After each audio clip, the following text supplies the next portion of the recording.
हम छोटे थे, एक गाना बड़ा फेमस था गुड्डी पिक्चर का, जय बहादुरी जी का, कि हमको मन की शक्ति देना, मन विजय करें, दूसरों की जय से पहले खुद को जय करें। अगर डायरेक्ट सेलिंग के संदर्भ में मैं देखूं तो ये गाना क्या बोलता है? ये गाना क्या बोलता है कि भाई हमें खुद के ऊपर एतबार करना चाहिए, दूसरों से एक्सपेक्टेशन करने से पहले खुद को वो सब करना चाहिए जो हम दूसरे से उम्मीद करते हैं। कई बार क्या होता है, जब आप व्यक्ति शुरू करता है डायरेक्ट सेलिंग बिजनेस को, तो वो खूब मेहनत करता है, वो 1-to-1 प्लान करता है, प्रोडक्ट कंज्यूम करता है, प्रोडक्ट रिटेल करता है, और धीरे धीरे उसकी टीम बनने लग जाती है। और जब टीम बनने लग जाती है तो क्या होता है, वो औरों पे ज्यादा डिपेंडेंट हो जाता है। मेरी टीम कर रही है, मेरी टीम नहीं कर रही है, उस पर ज्यादा हो जाता है। और यहां पर एक चीज वो भूलता जाता है कि भाई अपना परफॉर्मेंस भी जरूरी है, कि मैं जो खुद है वो खुद का मैं करने लगूं। और फिर कई बार देखते हैं कि क्या अपना पीएसवी कम हो रहा है, अपना पर्सनल वॉल्यूम कम हो रहा है, अपनी कंज्यूमर कम हो रहे हैं, अपनी रिटेलिंग कम हो रही है। क्यों? क्योंकि अभी जो भी अपेक्षाएं हैं वो टीम से ज्यादा है। तो इसलिए बहुत ये गाना यही कहता है कि हमको मन की शक्ति देना, मन विजय करे, यानी कि खुद पे जीत करे, और दूसरों की जय से पहले खुद को जय करे, यानी कि दूसरों से एक्सपेक्टेशन करने से पहले, दूसरों से उम्मीद करने से पहले खुद को वो सब करना जरूरी है। क्योंकि खुद को, हमारे अंदर अपार संभावना है। बोलते हैं कि हम अपने ब्रेन का पूरी जिंदगी में 5% भी उपयोग नहीं कर पाते। हमारे अंदर अपार संभावना है, मगर हम खुद को चैलेंज नहीं करते हैं। सबसे पहले मेरे घर में प्रोडक्ट यूज हो, ये तो मेरे कंट्रोल में है ना। और दूसरा, प्रोडक्ट को प्रमोट करूं, रिटेल करूं, अपने कंज्यूमर्स के रेट करूं। क्योंकि डायरेक्ट सेलिंग बिजनेस क्या है कि कंपनी से सीधा प्रोडक्ट लेना है, सेल्फ यूज करना है, शेयर करना है और रिक्रूट करना है। सो पहले दो काम तो मेरे खुद के कंट्रोल में है कि मैं अपने घर में प्रोडक्ट यूज करूं, नंबर 1। दूसरा, मैं प्रोडक्ट को प्रमोट करूं, कंज्यूमर्स के रेट करूं। क्योंकि जो अच्छा कंज्यूमर होता है वो ही एक अच्छा बिजनेस भी करता है। और तीसरा है रिक्रूट। कई बार रिक्रूट हमारे कंट्रोल में नहीं होता, सामने वाला हाँ बोलेगा, ना बोलेगा, है ना, कोई बहाना बनाएगा, वो हमारे कंट्रोल में नहीं है। मगर मेरे कंट्रोल में मेरा पर्सनल सेल्स वॉल्यूम है, और मेरा जो है कंज्यूमर है, मेरा प्रोडक्ट प्रमोशन है, वो मेरे कंट्रोल में। अब सपोज 10 लोग हैं और एक एन एवरेज वो 3,000 का प्रोडक्ट महीने में खरीदते हैं, तो 30,000 की सेल होती है। मगर वही 10 लोग अगर महीने में 10,000 का प्रोडक्ट यूज एंड प्रमोट करते तो 1 लाख की सेल होती। वही 10 लोग अगर फैसला कर लें कि नहीं, हम महीने में 20 से 25,000 का प्रोडक्ट सेल्फ यूज और प्रमोट करेंगे, तो 2.5 लाख की सेल होती। कई बार हमको लगता है यार मेरे करने ना करने से क्या होगा, है ना।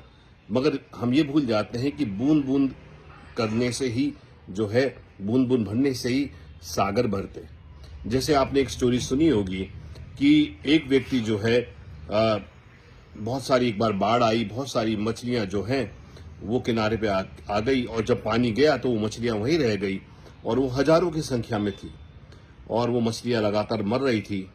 तब किसी ने देखा कि एक व्यक्ति एक एक मछली को उठा के पानी में डाल रहा है वापस, और वो बच जा रही। तो किसी ने पूछा, रहे ये तो हजारों लाखों मछलियां मर रही हैं, इससे तुम क्या फर्क डाल पाओगे?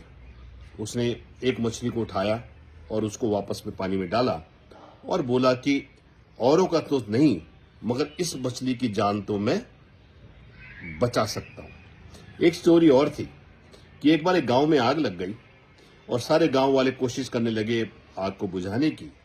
तभी किसी ने देखा कि नन्ही चींटी जो है, वो नन्ही चींटी भी अपने जो है पानी को अपने रख के और वहां पे जा रही है। एक छोटी सी चिड़िया भी जो है अपनी चोंच में पानी को लेके आग बुझाने जा रही है।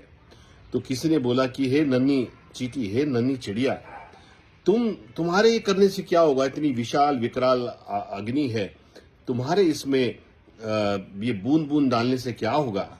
तो उन्होंने जवाब दिया कि जब इस आग का इतिहास लिखा जाएगा तो हमारा नाम भी आग जलाने वालों में नहीं, आग बुझाने वालों में लिखा जाएगा। तो फ्रेंड्स, ऐसी बहुत सारी कहावतें, और ये सब यही बोलती हैं कि हमें अपना कर्म जरूर करना है, अपने को एक्सेल करना है।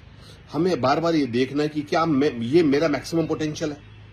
सो अगर मेरे पूरे महीने में 1,000 रुपए का प्रोडक्ट मैं ले रहा हूं या प्रमोट कर रहा हूं, पूरे महीने में 2,000 3,000 का, तो डेफिनेटली ये मेरा बेस्ट पोटेंशियल नहीं है। कोई भी व्यक्ति, भले हम रिटेलिंग ना हो, मगर अगर हम अपने प्रोडक्ट वीडियो शेयर करें सोशल मीडिया पे, तो डेफिनेटली लोग देखते हैं, आपके नाते रिश्तेदार दोस्त सब देखते हैं। जब से मैंने वीडियोस शेयर करने शुरू करे हैं, तो मेरे बहुत सारे जानने वाले भी कहते हैं, अरे आपने वो प्रोडक्ट का वीडियो डाला था, वो प्रोडक्ट हमको चाहिए, वो प्रोडक्ट हमको चाहिए। कर्म करेंगे तो रिजल्ट जरूर आएगा, मगर खुद को चैलेंज ना करके, खुद को मैक्सिमाइज ना करके केवल औरों से कर्म की उम्मीद करना सही नहीं है। इसलिए फ्रेंड्स मैं बोलूंगा, खुद को चैलेंज करना है। Leaders lead by example. तो अपना 1000, 1500, 2000 रुपए का प्रोडक्ट नहीं, कोशिश करिए 10,000, 15,000, 20,000, 25,000, 30,000 कि मैं कितने कंज्यूमर्स क्रिएट कर सकता हूं, मैं कितना प्रोडक्ट यूज एंड प्रमोट कर सकता हूं। और फिर उनमें से जो आप देखेंगे कि जो अच्छा कंज्यूमर है वो अच्छा बिजनेस बिल्डर भी होता है, क्योंकि उसको प्रोडक्ट पे ट्रस्ट होता है और वो अच्छे और कंज्यूमर्स क्रिएट कर सकता है। सो खाली रिक्रूटमेंट के भरोसे मत रहे, वो एक पार्ट है, सेल्फ यूज एक पार्ट है, रिटेलिंग दूसरा पार्ट है एंड रिक्रूटमेंट तीसरा पार्ट है। तीनों चाहिए। सेल्फ यूज प्रमोशन जो है सस्टेनेबिलिटी के लिए चाहिए और रिक्रूटमेंट ग्रोथ के लिए, सब कुछ चाहिए। मगर फिलहाल ये है कि जो मेरे कंट्रोल में है वो मैं जरूर करूं कि मैं सेल्फ यूज जरूर करूं, 100% कंज्यूमर, मैं प्रोडक्ट को प्रमोट जरूर करूं, जो आसान काम है। कोई बिजनेस करे ना करे वो बात की बात है, मगर प्रोडक्ट तो कोई भी ले सकता है। ब्यूटी और वेलनेस के क्षेत्र में सबको जरूरत है। सो दूसरा काम ये करना जरूरी है, और जब हम ये दो काम ईमानदारी से करेंगे तो तीसरा काम ऑटोमेटिकली हो जाएगा रिक्रूटमेंट का। सो फ्रेंड्स, खुद को चैलेंज करना है, हमेशा अपने आप से सवाल पूछना है, क्या ये मेरे बेस्ट था, क्या मैं इससे और बेहतर नहीं कर सकता था। तो यही हमको देखना है। सो हमको मन की शक्ति देना, मन विजय करें, दूसरों की जय से पहले खुद को जय करें। Thank you friends.